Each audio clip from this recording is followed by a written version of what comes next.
Nous sommes dans un contexte national qui est particulièrement difficile puisque l'État a décidé une baisse historique des dotations aux villes.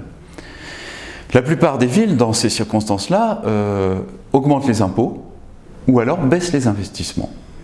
Et nous, à Laval, nous n'avons pas fait ce choix, puisque pour 2016, nous souhaitons maintenir la baisse des impôts qui a été décidée en 2015 et nous souhaitons aussi maintenir un rythme d'investissement qui soutient l'économie locale. Et en 2016, la ville de Laval investira en travaux, en équipements, en construction pour près de 13 millions d'euros, ce qui correspond d'ailleurs sur la durée du mandat à un plan pluriannuel d'investissement de 45 millions d'euros.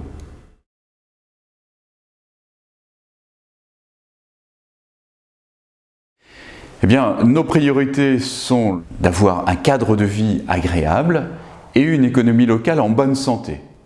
Il s'agit pour nous de respecter nos engagements, à savoir priorité à l'emploi, priorité au cadre de vie. Alors pour y arriver budgétairement, dans le contexte très difficile que j'ai évoqué tout de suite, eh bien notre effort pèse sur la réduction des charges de fonctionnement. Nous essayons de faire des économies et les services s'y sont mis, tous les élus s'y sont mis, pour que nous puissions produire le service à la population à un coût moindre. La deuxième chose aussi, c'est d'essayer de trouver des nouvelles recettes.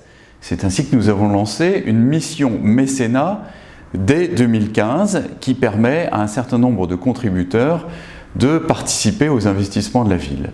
Et puis, nous souhaitons aussi mieux gérer notre patrimoine en cédant des biens immobiliers qui se sont accumulés année après année, des biens qui n'ont aucune utilité ou qui n'ont aucun intérêt patrimonial et qui nous coûtent cher. Et puis, il nous faut évidemment, bien évidemment, sortir des fameux emprunts toxiques.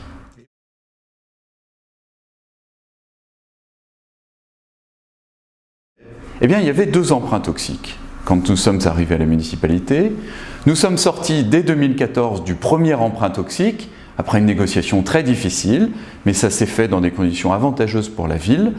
Et puis aujourd'hui, nous nous attaquons au 2e emprunt toxique. Nous avons eu récemment une décision du tribunal de grande instance de Paris qui est favorable à la ville. Ça constitue une première étape, puisque le tribunal a reconnu que la banque qui avait vendu à mes prédécesseurs ces emprunts toxiques, eh bien la banque avait commis une erreur, elle est donc condamnée, et maintenant il reste à fixer le montant du préjudice. Alors ce sera un processus long, mais nous sommes sur la bonne voie et je suis confiant.